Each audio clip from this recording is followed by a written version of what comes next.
Slept on Cinema is sponsored by Training Ties, the ultimate shoe tying tool. If you know someone who's struggling with shoe tying for any reason, Training Ties is the perfect solution. The Lawnmower Man goes right to the bottom of a growing list of failed King adaptations. It's harder than ever to take Jeff Fahey's performance seriously, since it's as broad as Ben Stiller's Tug Speedman character playing Simple Jack in Tropic Thunder. There are plenty of eye-rolling moments in this film, and not just from the dated effects. Gratuitously offensive. Every once in a while, an idea comes along that's so lame, it surprises even me. Begins well, then runs out of gas.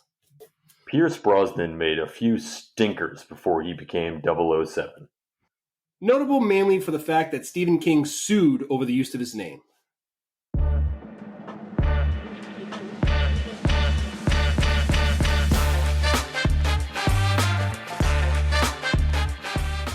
Welcome to this week's episode of Slept on Cinema. I'm your host, Stan Steamer.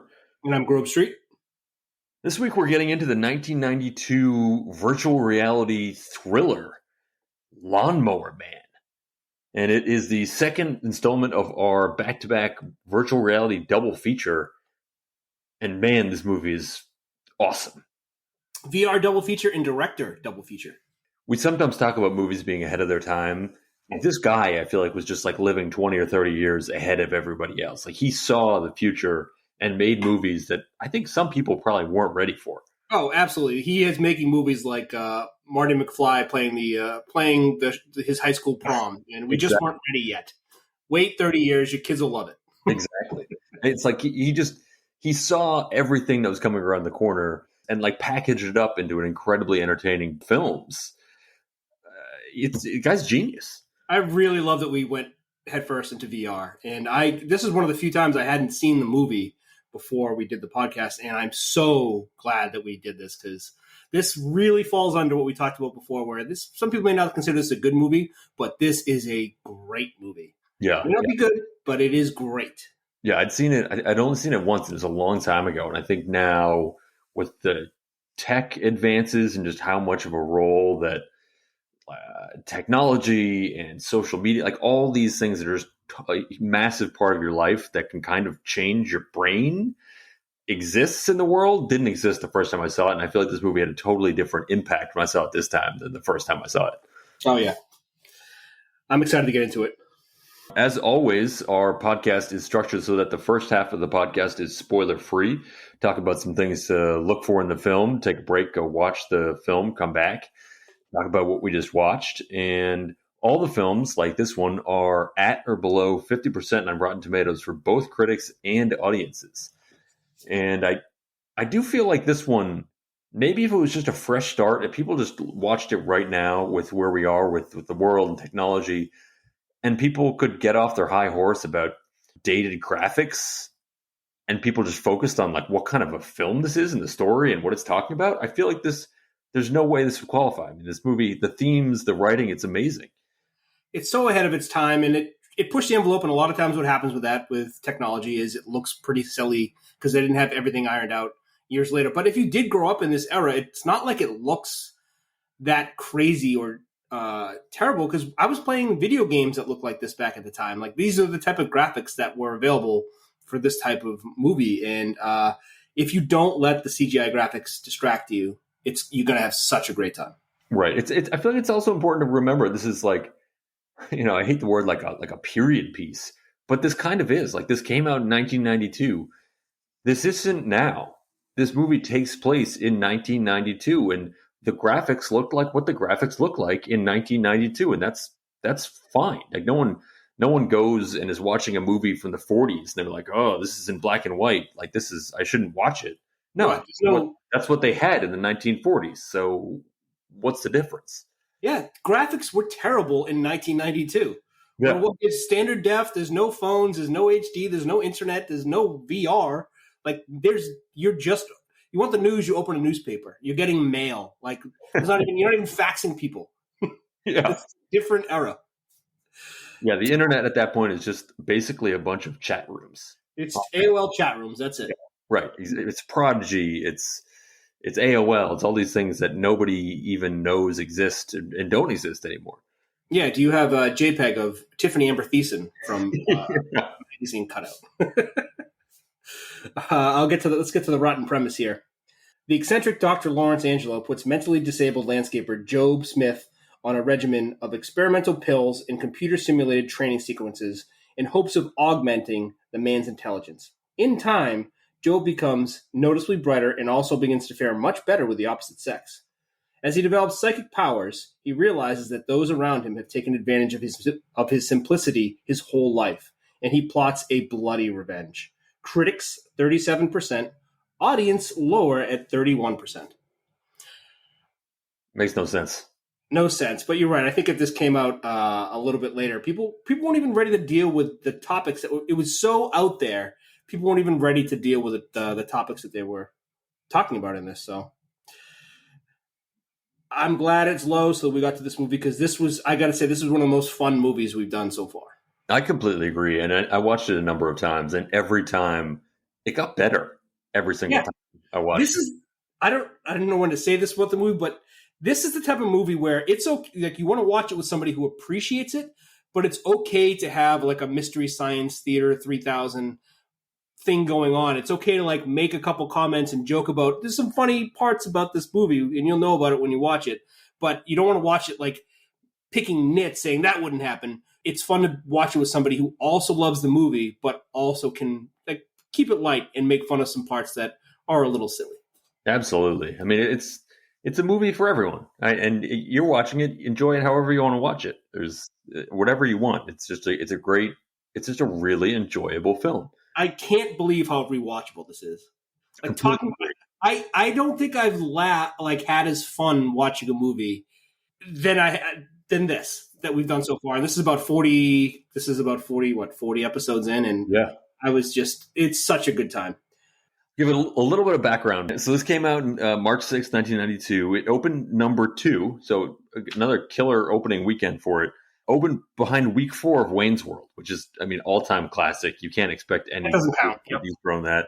And my dumb brain, I was like, oh my God, this beat out Gladiator.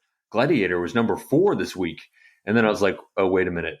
It's 1992. It's not that Gladiator. Virtuosity. We know Russell Crowe was not that guy in 92. Exactly. This is not Russell Crowe Gladiator. This is like underground boxing movie. So that also opened this weekend, but surprisingly enough, Lawnmower Man beat that out. Took in $7.75 million its opening weekend, which is $1992 is no joke. Ended up taking over $32 million on just a $10 million budget. So once again, this thing made some people some serious coin. And just to get in, it's kind of funny. One of the reviews that you mentioned touched upon this. So this is based very, very loosely on a Stephen King short story that was only 7-8 pages long, super, super short. That story was based. It was also about a landscaper who controls a lawnmower, but not virtual reality based. He controls this lawnmower through mystical powers. And he worships this pagan god and is sacrificing people and animals to this god. And he gets hired to mow somebody's lawn and is mowing this lawn and then chasing the lawnmower naked, eating up grass clippings, and totally different from the movie. I mean, I know we're not talking spoilers, but that story is not this movie. No, that's more like Maximum Overdrive style of machines attacking people. Exactly. So Stephen King, he wrote this story, and then the film studio that owned this, they were like, well, Stephen King, people like seeing Stephen King movies, so they sort of attached his name, attached the title, but totally stitched in this other film, Cyber God, and they basically just rewrote the entire film. There are a couple overlapping scenes that I don't want to get into any spoilers, but Stephen King was so disturbed after seeing the movie. He was like, I can't have my name attached to this. This is in any way related to the book that I wrote. So he sued the studio to get his name, because originally it was going to be marketed as Stephen King's The Lawnmower Man. So he won in court, and they had to take his name off of it. And he won $2.5 million in 1992, plus the profits and getting the profits they'd made up to that point, and he got his name taken off. So he makes a lot of money just literally to get his name taken off of this film. But at that point, I guess they had already shipped a bunch of the VHS tapes to movie stores to sell and rent. So they had reached an agreement that said that they had to ship out stickers that would cover up the front of the VHS box to take his name off of it. And the agreement was they'd have to ship these stickers out like overnight mail and stick them all on. Stephen King hires a team of private investigators to go out all around the country and go into video stores to see if anyone's put these stickers on. And they found that only 10% of stores had put any of these stickers on. He sues the studio again and wins. And he wins again on the VHS. And the court said that they had to make sure that everyone put these stickers on. And until they did, Stephen King got all the profits from all the VHS sales until they did that. And the judge fined them $10,000 a day until it was done.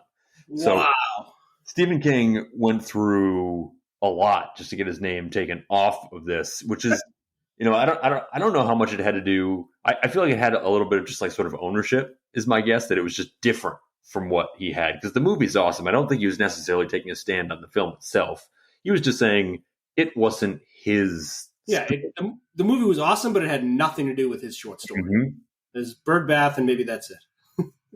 So I just love that. I love that idea. I mean, I love Stephen King. I think he's one of the greatest authors of our generation by far.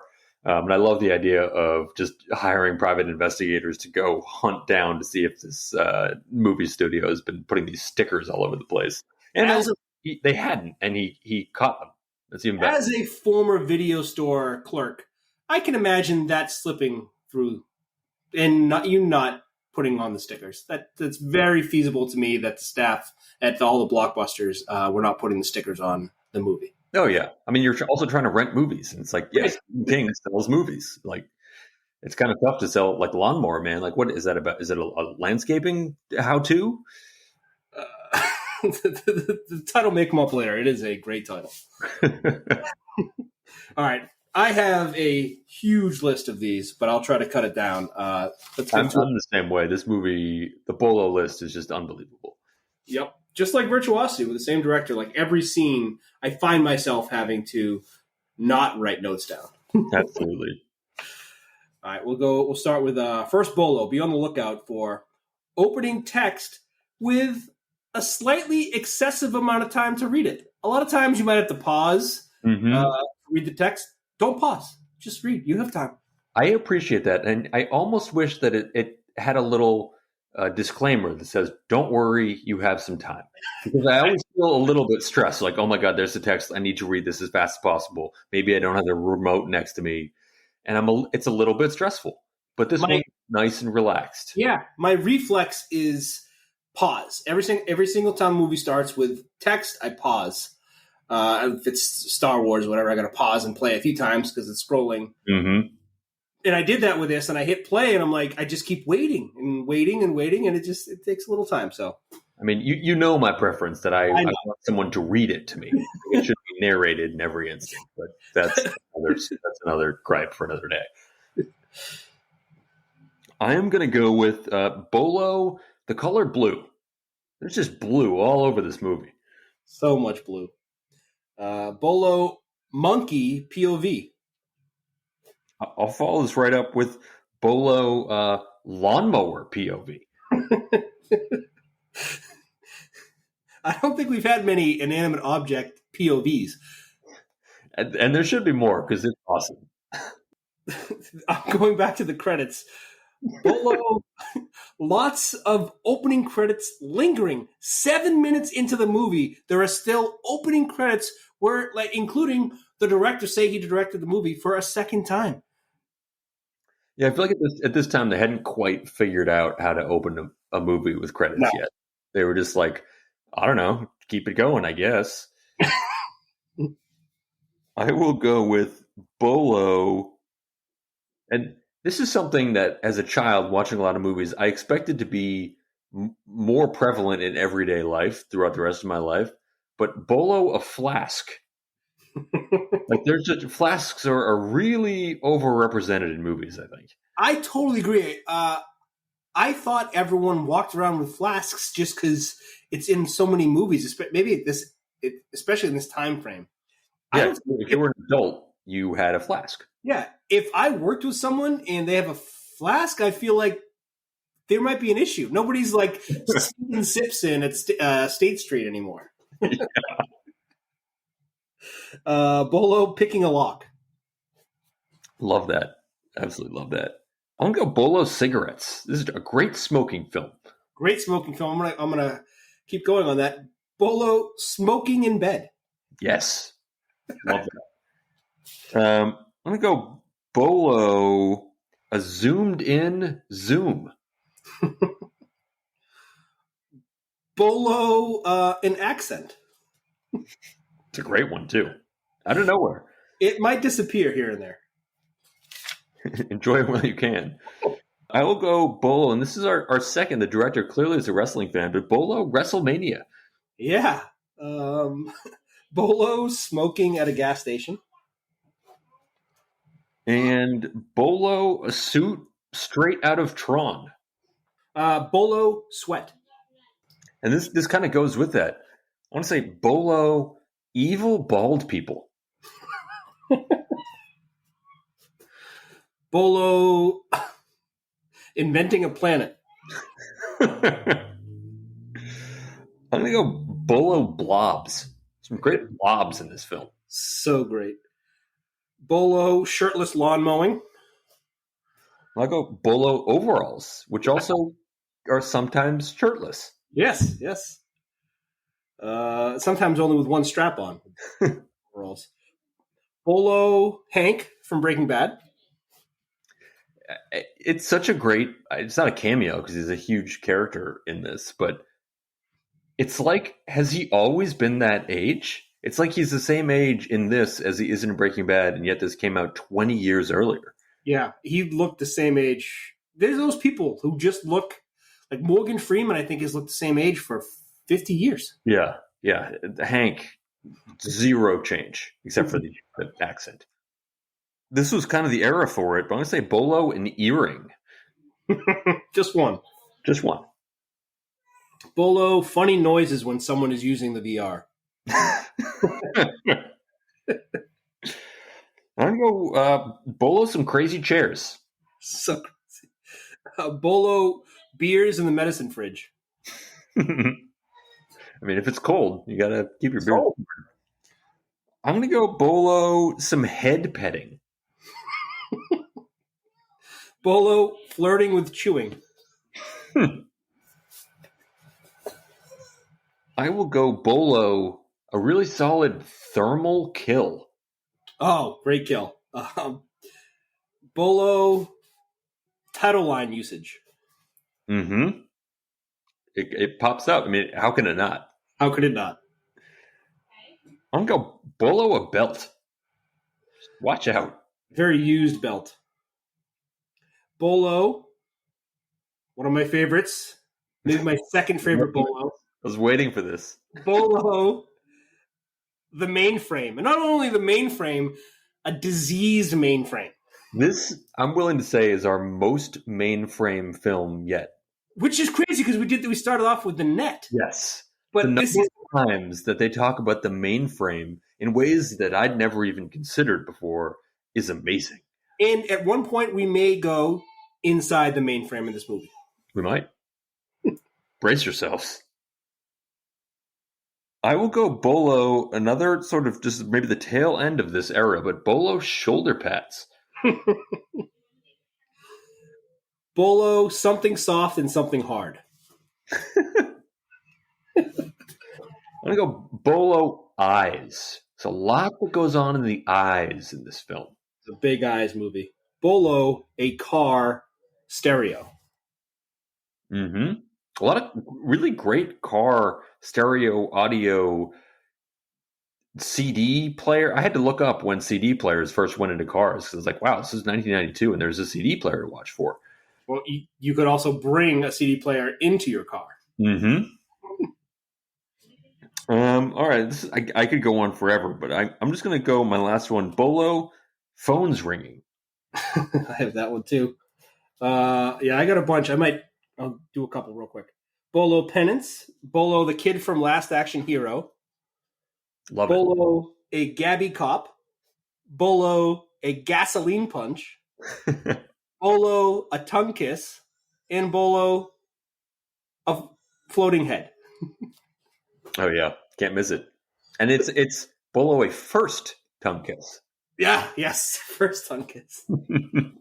Yep, and that's all I got. All right, let's get to drink to pair with the movie before we cut to watch the movie.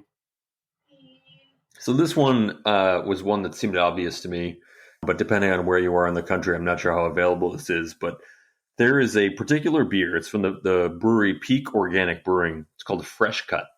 Wow. And it is not only is a beer just a great thing to have once you finish mowing the lawn, but it's a dry hopped pilsner, and the tasting notes are notes of fresh cut grass.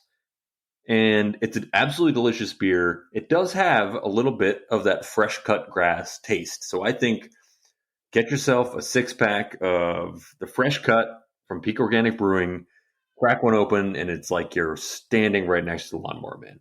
Wow, that is such a great pick. We're going on tasting notes of the lawnmower clippings in the beer. Wow, and I've had that beer quite a few times. One of my favorites for a period, and it is delicious. It's delicious. I don't know how national it is. If this is just New England, right? But it's from Portland, Maine. So if you're in New England, I'm sure you can find it. If elsewhere, ask for it by name. Yeah, I'm out in California, and it is not here, but I do miss it from being back east. That's a great pick. That's probably the winner. Mine is more performative, but I would just have a cheap whiskey in a flask to start the movie. If you own a flask, which if you were in somebody's wedding in the 2000s, somebody probably gave you a flask. Yes. But also have some not light but heavy domestics in the fridge bottled to go. You have a couple Bud Heavies or Coors Originals. Maybe that would be good to have on deck in the fridge. Yeah, this would be great. There's a number of things in this film that you can really just feel like you're a part of the movie with your drink. Yep. All right, let's take a break here to watch the movie. Enjoy. Job Smith is the Lawnmower Man. A man. Joe, come on, boy, let's go. Grass is waiting for you. With the mind of a child. Yeah, Cybo Man. He came to see me. Cybo Man. Comics, right? Yeah, Cybo Man. And a doctor. Virtual reality holds a key to the evolution of the human mind. With a vision of the future. I have a game in my house that you might like to play. Would you like that? Yeah. Now, Job Smith is about to enter the world of virtual reality, where the normal course of events can suddenly turn inside out. You realize, Dr. Angelo, that my intelligence has surpassed yours. The imaginary becomes real. Trying to get inside my head, Joe. You can't hide anything from me, Dr. Angelo. And reality. We have no idea what he's going to do. Is all in your mind.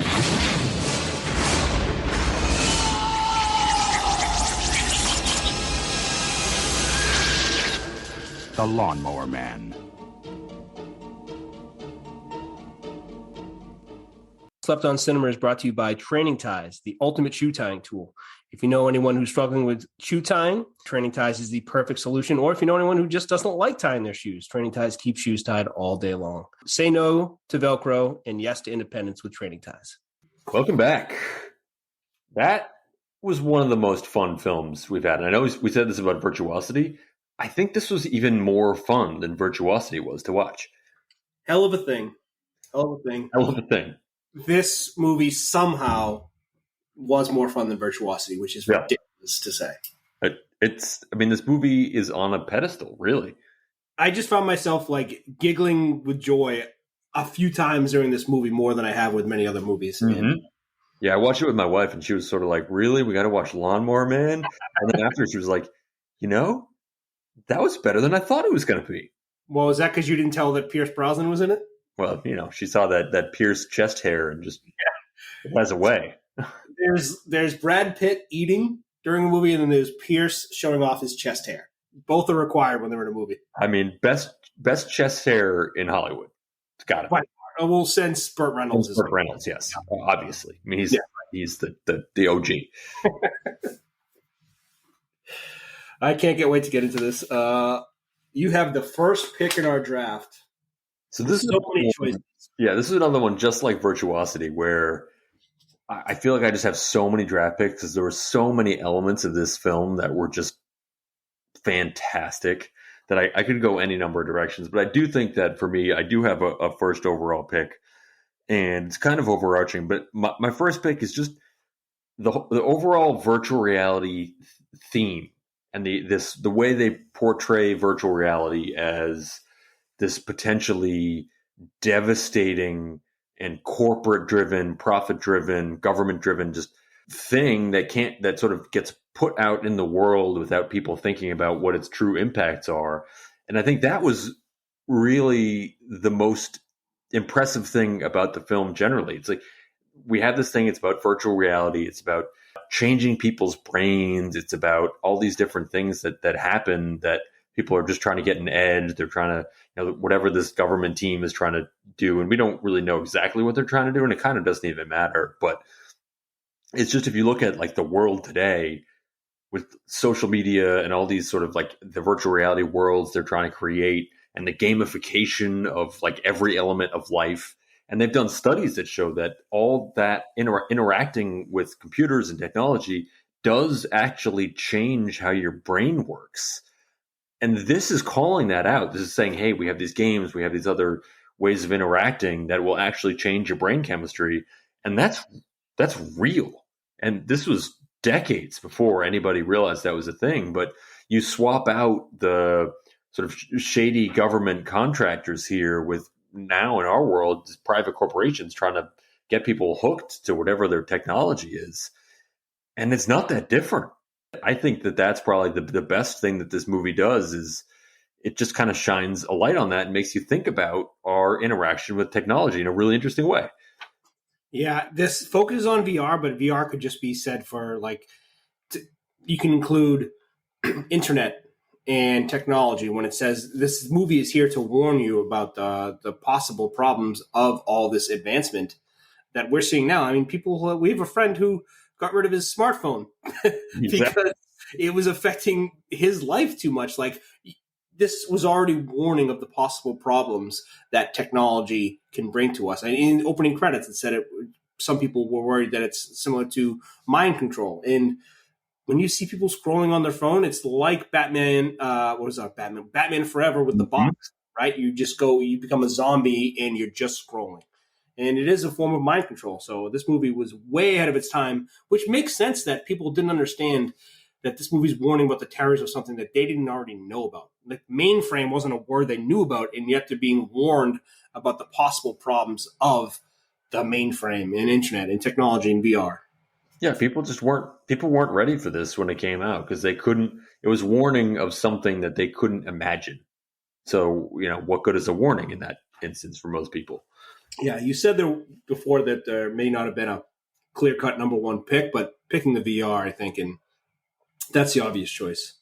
My pick is also an obvious choice, clearly. First pick for me is the monkey escape scene.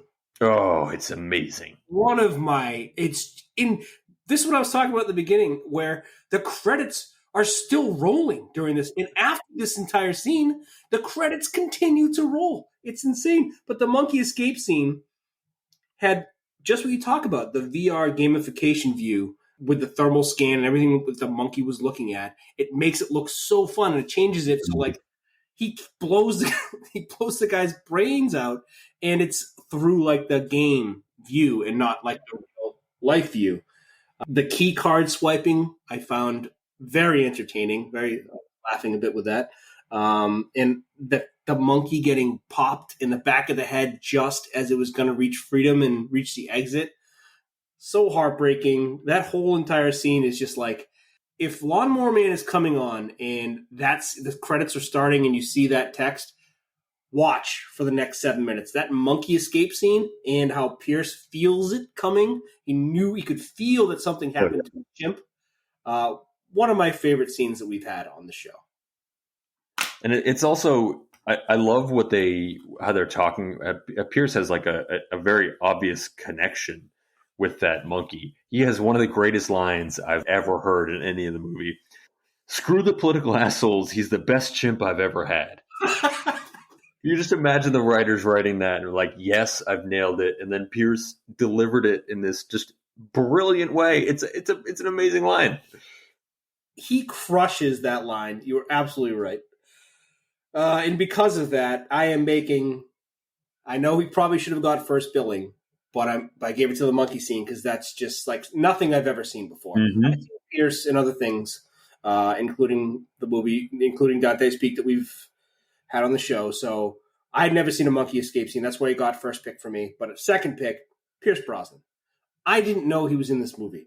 And once I saw him, it was like a comforting warm blanket came over me. Like, oh my goodness, we're going to get to watch this? Like, it's going to be good. Yes. Just how good is it going to be? And he's so Pierce, even in this role. And some of the dialogue is a little goofy, for sure. I think they really have to work hard to tone down the like sexiness of Pierce Brosnan. They gave him the name Larry. Larry. I was going to say that. The least Pierce name there is the Larry. least Pierce name there is like, we need to tone this down because he's Pierce Brosnan. Yeah. I'm glad what do we need to do? We'll call him Larry. That's the first step. Let's dumb him down a little bit. Yeah. A drinking problem. Let's have his wife not want to be near him. Let's dumb down this. It reminded me a lot of, I don't know if you ever saw Not Another Teen Movie in Janie Briggs. Like, put glasses on and paint-covered overalls. Oh, my God, she's so gross. Mm-hmm. But we all know Pierce, when he takes his shirt off and shows that chest hair, this is not a gross man, but when you call him Larry and give him a drinking problem, we're dumbing down the sexual impact that we saw in Dante's Peak. Yeah, I mean, because this probably, I don't know when he was first named Sexiest Man Alive by People magazine, but it couldn't be that far off from this. So they had their work cut out for them to try to knock some of that shine off. It wasn't easy. No, that's a great pick. And it also made me think back, because this is obviously our second clear Pierce Brosnan film, but I almost feel like it's our second and a half, because I feel like that other actor in the net was like almost Pierce Brosnan. It's almost like 2.5 Pierce Brosnans. We did talk about Pierce a lot in that podcast. Yeah, because it was basically like, all right, we couldn't get Pierce, so we got this other guy. And that was the one change to be a blockbuster originally, I think, is if Pierce was that guy instead of who they chose, that the net would never have made up. It would have been one of the famous movies of all time. That's a great pick. I got so many things to choose from, and they're all kind of the same level for me. But my second pick, I'm going to go with the older landscaper. Who's the other landscaper? Terry? Yeah, he was just like the friend everybody wants to have. He was by Job's side. He was always standing up for him. He was always backing him up, supporting him at all the various stages he went through. He was never judging him. He was always just that loyal friend, encouraging him to do whatever Job wanted to do. He was there for him, whether it was originally standing up to the priest and then encouraging him to talk to his potential lady friend. And then later on at the end, ride or die, he was with him at the end going to take on the government. And he was like the best friend you could imagine. Got involved when Jake was picking on him. Mm-hmm. He was just, I love that guy. I thought that guy was like, if you're going to have that guy in your life, you are pretty much set. Yeah, that most certainly is the friend you want. And coming up, he had his flask in the morning, but he's a cheery. 1992, right? Exactly. He's cutting lawns. What is he? What's the big deal? But it is funny that is Terry's like the best friend you can have, but his brother, who was the priest, was the worst person there is. Yes. Oh, he was the absolute worst. And it was an interesting thing to throw that in. I feel like that made me think of a lot of the Stephen King movies. There's often like a kind of derangement, particularly associated with like these religious angles. And that, I don't think was from the original story, but that definitely had that Stephen King feel to it. That's a great pick. All right. My third pick, I am going to go with Big Red, the lawnmower. I mean, I know it's Lawnmower Man. It's about the man But the machine here that Joe builds, it's one of the most amazing lawnmowers I've ever seen. And he made it from scratch. So he built this thing custom made, and it can really cut a lawn. And it's beautiful. It has these tailpipes that I've never seen in a lawnmower before. I mean, I like mowing my own lawn. And this thing, if I had a Big Red, my lawn mowing time would be cut in half. This thing can cut grass like I've never. Especially since he didn't need to even push it. No. Right. if I could control it with my mind, things would really be different. But even when he was pushing it, I mean, it's like this thing was just it was amazing. It was beautiful. It was unusual. It had this sort of like combine element, like it was churning wheat or something. It was just, I was glued to the TV whenever that thing was on the screen. I loved it.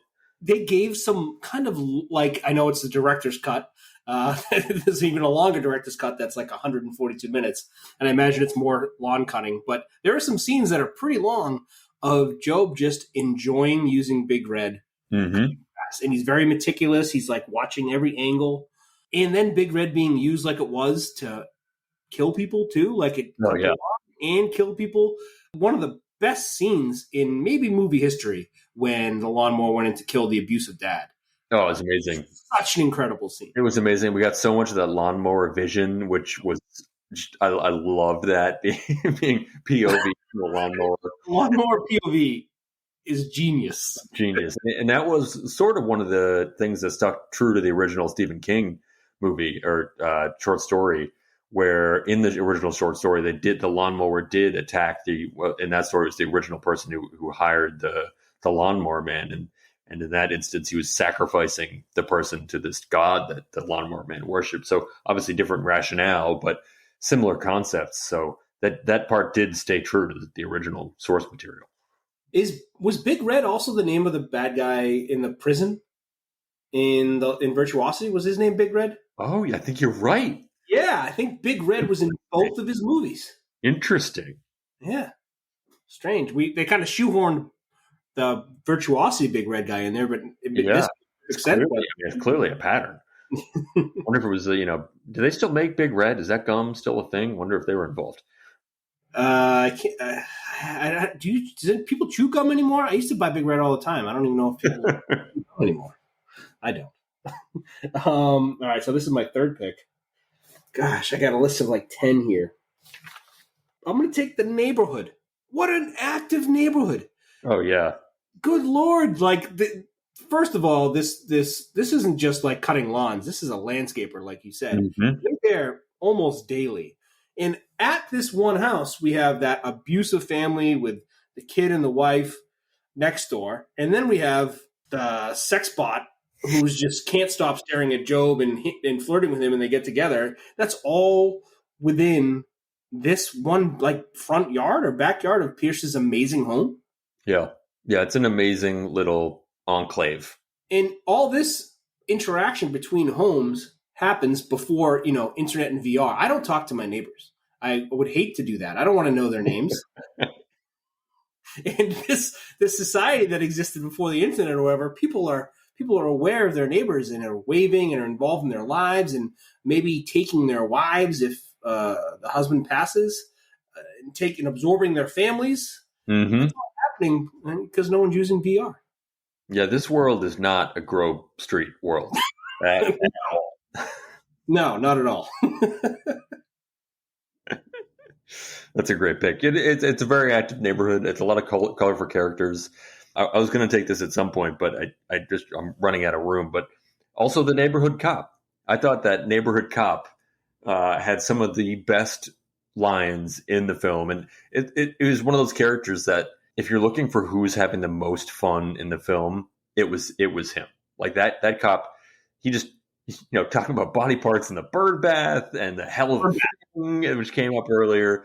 That he was only on screen for, I don't know, a minute, 2 minutes, something like that. But he made the most of every second that he was on screen. I called him a Gabby cop. It's such a fun scene because Pierce comes over and he's like, "Hey, I live next door. What happened?" And he's off. After that, he's telling about all the murders that happened, women who were walking around giggling in the neighborhood. He is just telling Pierce, "Oh, thanks for coming out. Here's all the information the police department has." And the other cop comes out and relays information about the whole. This is a big deal. This is a man's head was destroyed by a non-person control lawnmower, and just sharing information with Pierce there. I love that scene. I rewound and watched that scene like 4 or 5 times because it was so good. Hell of a thing. Hell of a thing.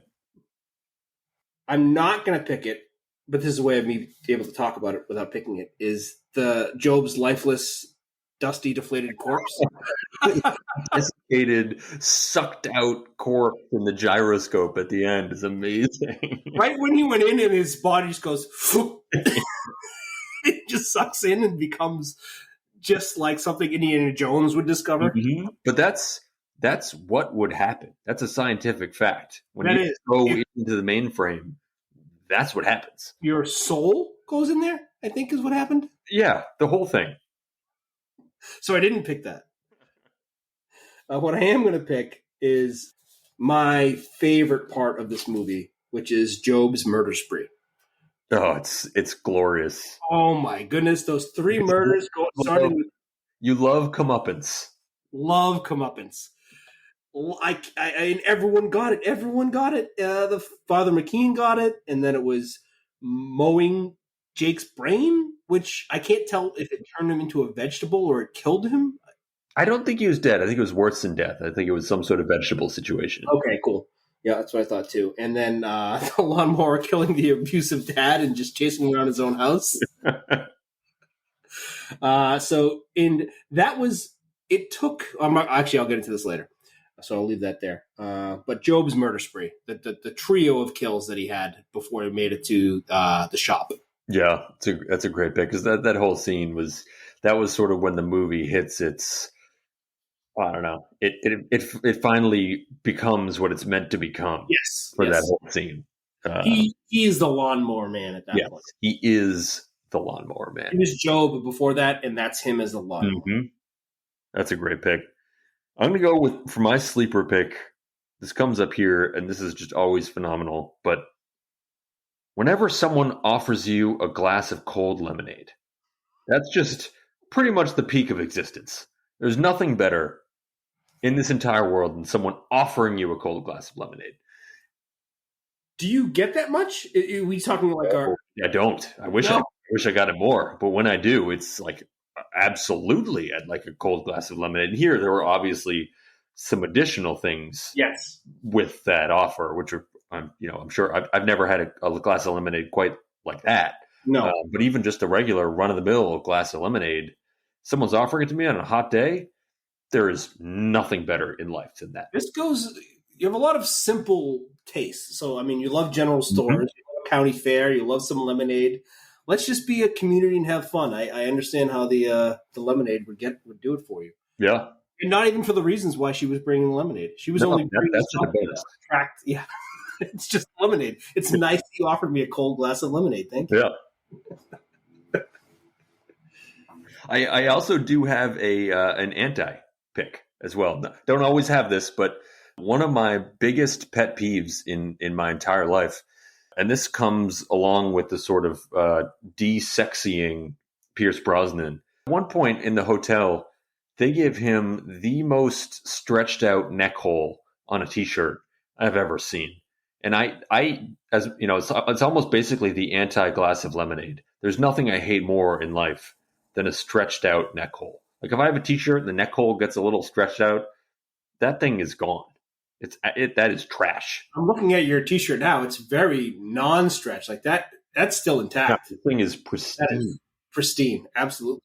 So you would rather have loose wrists on a long sleeve than a bad neck hole, like a stretched out neck hole? I mean, that's bad too, but there's nothing worse than a stretched out neck hole. I don't know what it is. It's just, it's terrible. You can't wear it as an undershirt either. Like you can't wear it as anything. It's there's nothing that can be done at that point. That's a great anti-pick. I too have an anti-pick. Oh, fantastic! I hated the underling boss or whatever Tim's computer screen setup when he had to type. and then look off to the right at everything he's typing at a far distance, that is not an effective way, an efficient way to be working. No, I mean, that guy, this didn't surprise me. That guy sucked. Yeah, he was awful. Oh, last, my other anti-pick, falling asleep during a big event, the mom, Yeah. when at the end, That? nods off. I assumed that was some element of the Lawnmower Man like blasting out brainwaves and just like knocked her out.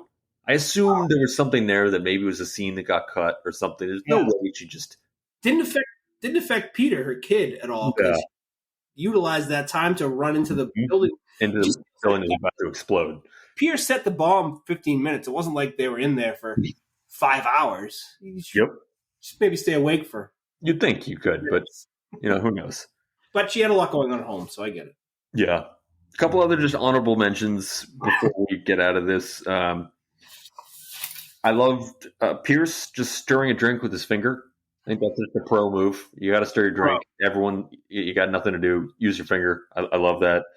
The like medicine gun thing. Whenever I get a shot, I'm always disappointed that it never in my life has it been through one of those medicine gun things. Yeah, the medicine gun thing is like I used to have. Shaq had like the pump up Reeboks. Oh yeah. And eventually became the Insta Pump, where it came like a little gun of CO2. Yep. And it was the same exact thing. Your shoe would just blow up and it would be super tight. I agree. It's ridiculous that we haven't got to the point where like this isn't Demolition Man or this movie where someone's just putting that in your neck and squeezing like a trigger. Yeah, every time I go to the doctor for like a physical and I'm getting a flu shot or something, I'm like, I'm hoping that day is the day I finally get the gun, and it never has happened. Do you want the needle or the gun? Well, what? This is the day I've been waiting for. Yes. Because we probably touched on most of these gas station scenes. There's some great ones here. I love gas station scenes in any film. I think it's like one of the best locations for a scene in a movie. There's just an innate dangerousness about a gas station that is always a great place to shoot a movie scene. Especially if you're always smoking a cigarette. Yes, absolutely. We talked about it in the bolo, but also smoking in bed. I don't smoke cigarettes, but if I did, I would love smoking in bed. Oh wow, that's the direction. Would your wife like if you smoke cigarettes in bed? No. I mean, nobody. I mean, that's sort of almost what makes it so great is that it's so like a horrible thing. Like you like an ashtray, you get an ash everywhere, but it's also just so hedonistic. Like, yes, I'm just smoking in bed. Why that blew me away. I could. That was the most unbelievable part of this movie. And it happens in so many movies. People are smoking in bed. And it's one of the most carefree things I can think of engaging in. Yeah. Like you're literally throwing caution into the wind. Like you're doing something that's horribly destructive to your health, and you're getting like ash in your bed, and you just don't care. Yeah. Right in that scene too. Like I can't imagine having a bad dream that's bad enough for me to wake up my wife from sleep to be like, I had a bad dream. Oh God. I can't imagine pretty much anything short of the house being on fire. Under no circumstance would I ever wake up my wife. No. Why would you do that?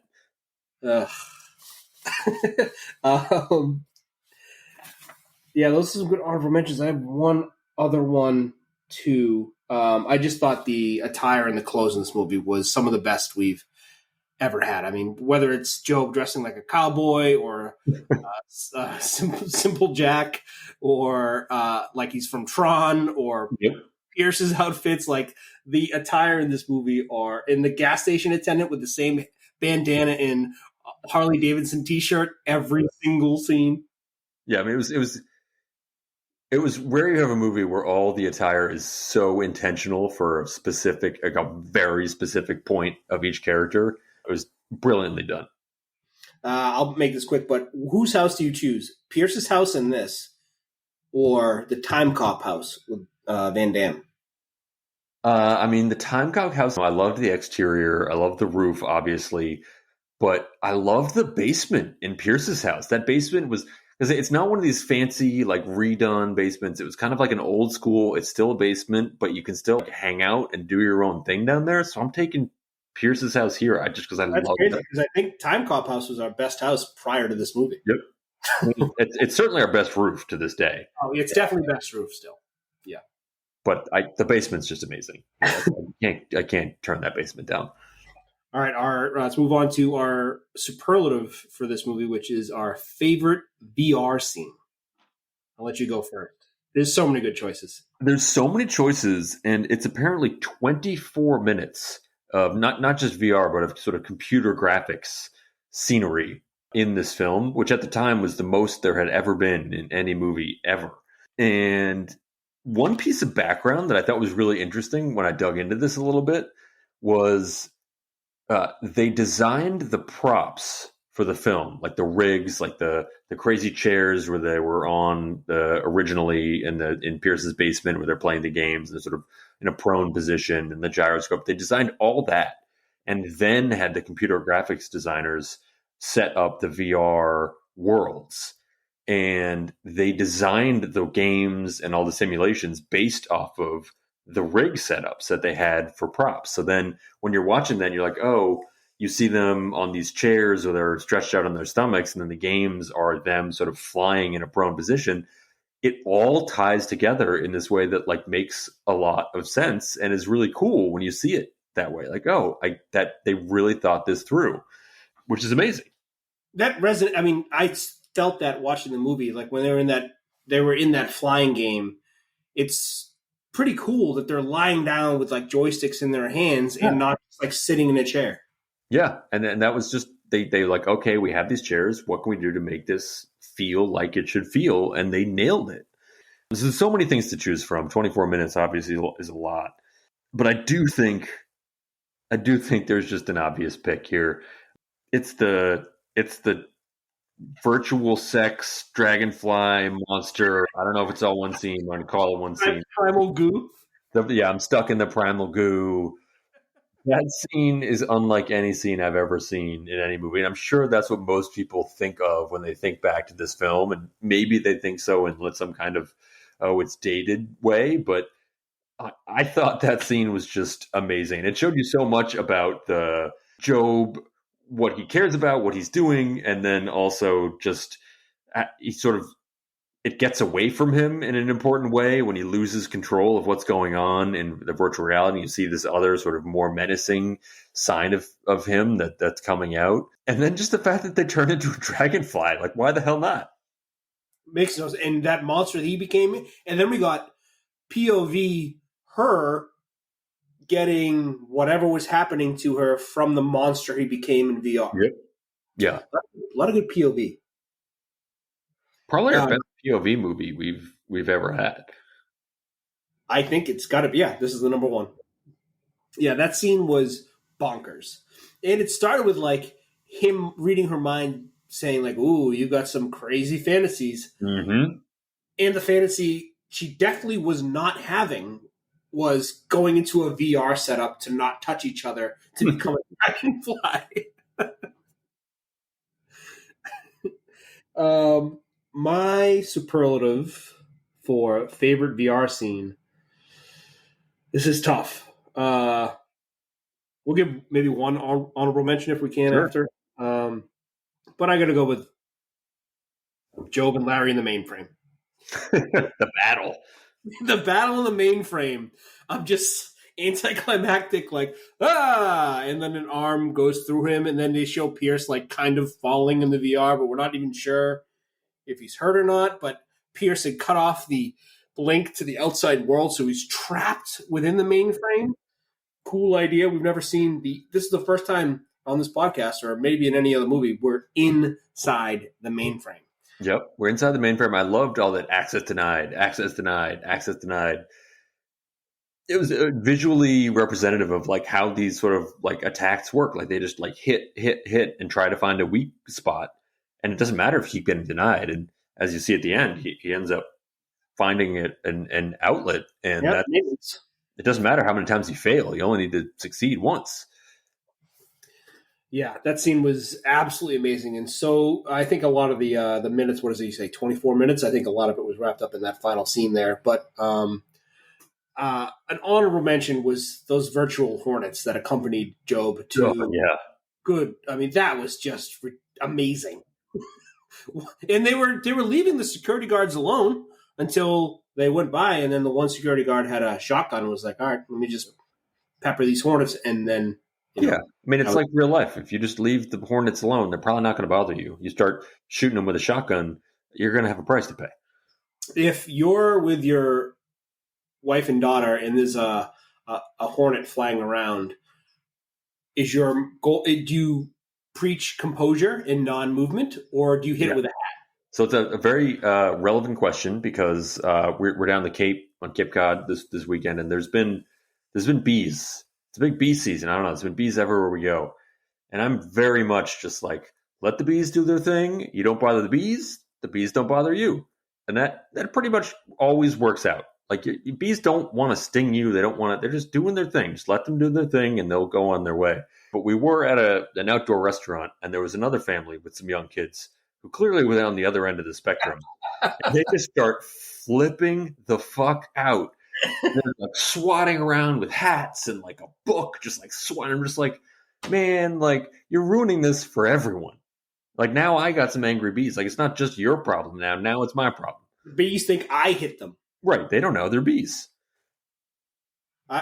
I've my entire life been don't touch the bees like you are. And I had a little change for a year or so where if there was a singular bee, I would just take my hat and just flick it a little bit, get it out of there. Mm-hmm. And then my wife does not like that because she's 100% on your side. Like, leave them alone. They don't want you. Let them fly away. I will, if they will not fly away, I may try to catch the bee in a cup and then release it somewhere else. I had, I'm semi-allergic to bees. I get a little blown up. Mm-hmm. So this is a little anecdote from teaching days. I had a kindergartner when I was teaching. Bee landed on her knee and she lost her mind. She was crying. It was very terrifying. So this is indoors. It was a very low income school. So there was a bee's nest or a hornet's nest in the gym. It is what it is. So I grabbed the bee with my hand and threw it out the window. Wow. Maybe my biggest heroic act ever. No question. I mean, the bee didn't sting me. I just grabbed it. I had a little window, threw it out. That's the most amazing thing I've ever heard. That is unbelievable. That should go on your tombstone. I don't want students of mine being stung by bees in my gym class. Of course, it was a selfless act. You didn't know it was going to work out as well as it did, and yet it did. It did. Wow. Those virtual horns were amazing. That's amazing. This is always a tough one for movies so good like this, but one change to be a blockbuster. I'm gonna get to mine real quickly because I feel like you're gonna have a better one. But one change to be a blockbuster. We both agree this movie is great, and this is one of our longer podcasts probably because this movie is so good and it's so fun to talk about. But I would love to get to Murderous Job a little sooner. Mm-hmm. It took an hour and like 5 minutes before he killed him. That's a long time to wait to have Job become the Lawnmower Man. But granted, when he did do it, he went on the murder spree and just kept killing, and it was awesome. It was worth the wait. Very efficient too. Once they get to it, they just knock that out. Yes, he got all the people got their comeuppance before the final scene. Yeah, there's definitely some scenes that could be trimmed for sure. I'm not sure how much of the priest angle we really need. There's so many people in Job's life that were clearly very mean to him and taking advantage of him in different ways that we didn't like. That was one I could have done away with personally. But it did also have that sort of Stephen King-ish flair, and I appreciate that. And it made sense why he was so tormented. I mean, a priest who adopted him. Yeah. So, I mean, it would make sense why he would go so crazy. Yep. My one change is just, and some of this comes up from some of the reviews you talked about, the sort of simple Jack takedown from Tropic Thunder. But I think early on, the sort of wide-eyed Job with his mental deficiencies was a bit too much.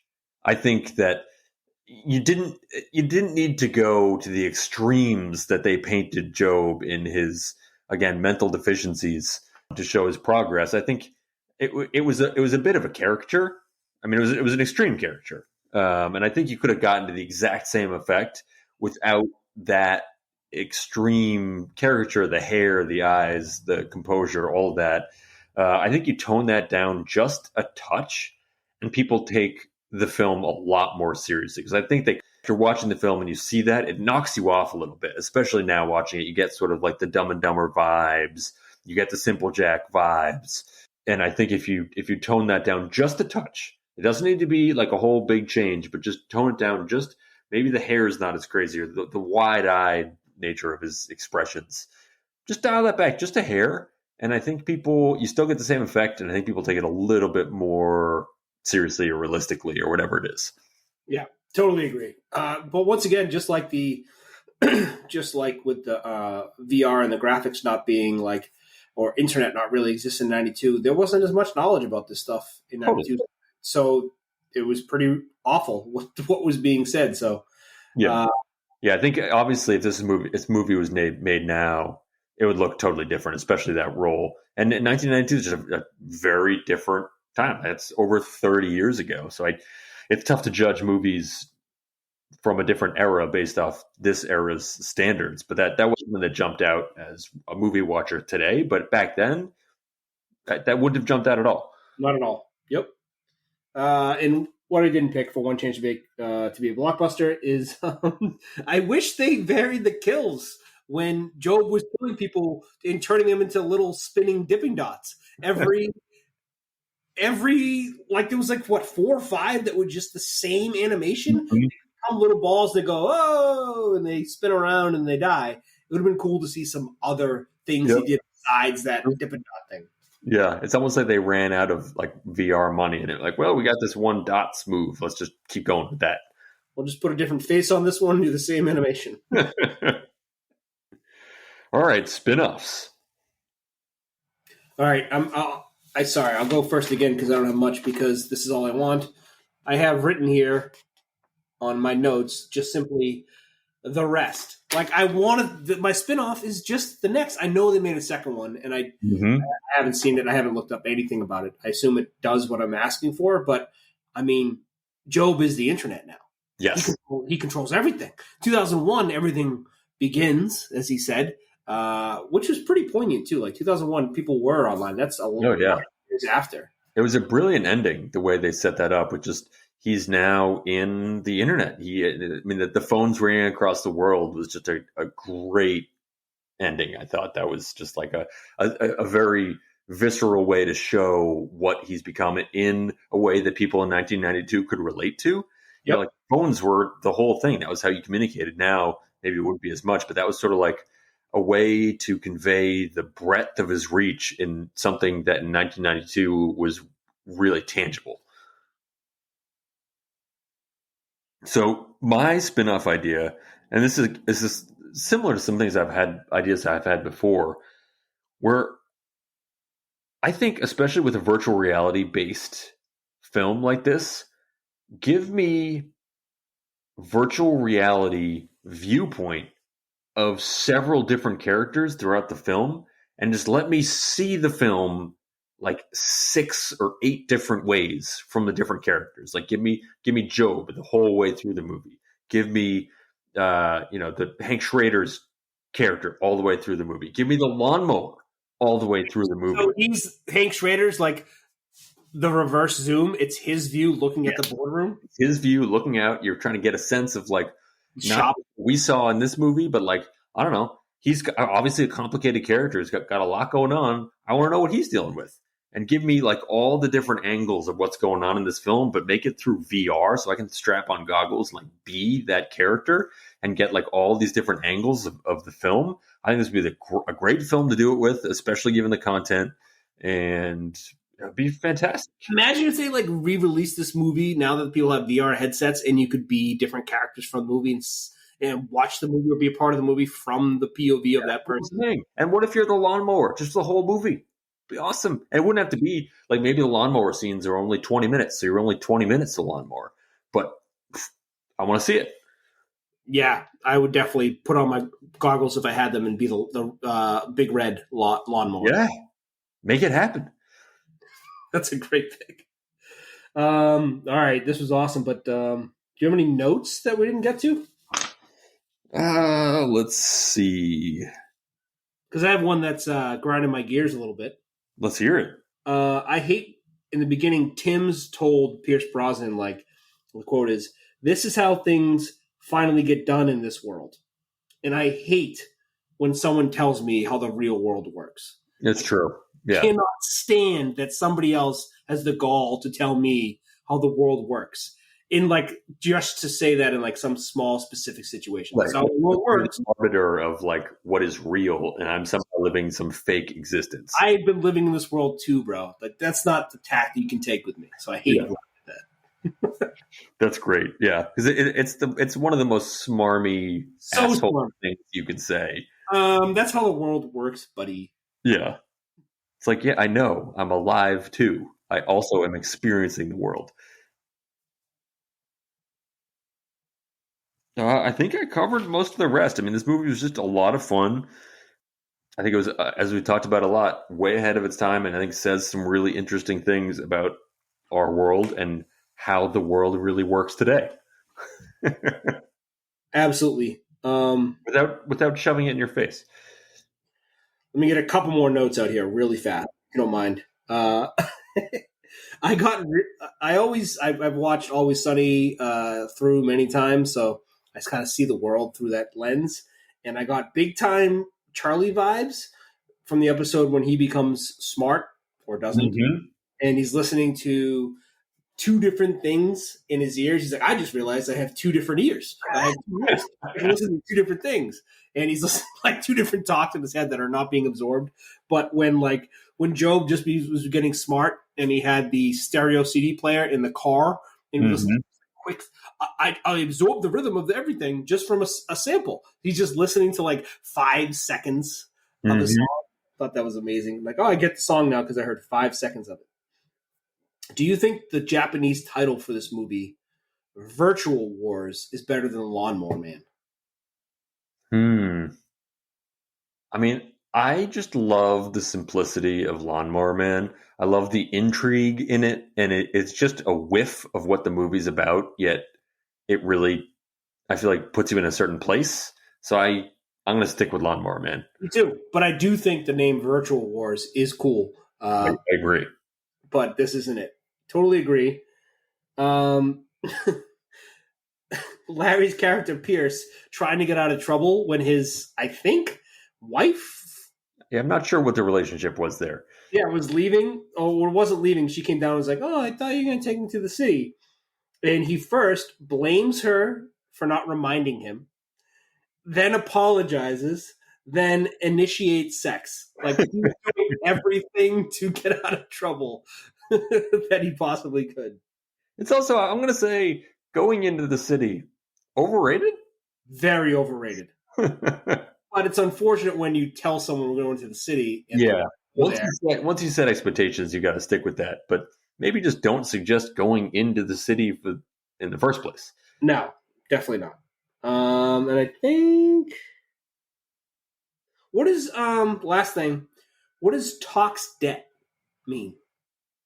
Tox debt? TOX-debt. Like when the monkey was in the VR, Tox debt kept coming up on the screen in the beginning. I have no idea. Doesn't sound good. We can cut this. All right, fine. Last thing. Usually you bottle someone over the head, and Pierce bottled somebody across the face. Yeah. I've never seen that before. That was a move. It was that and that was while he was wearing his stretched out neck hole shirt too, of all things. All comes together. What can't you do?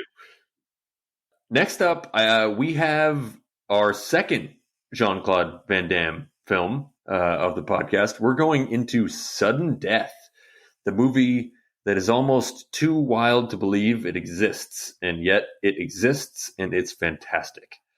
I love when we pick a movie that I can remember going to in the theater when I was a kid, and this is one, and I cannot wait to do this movie.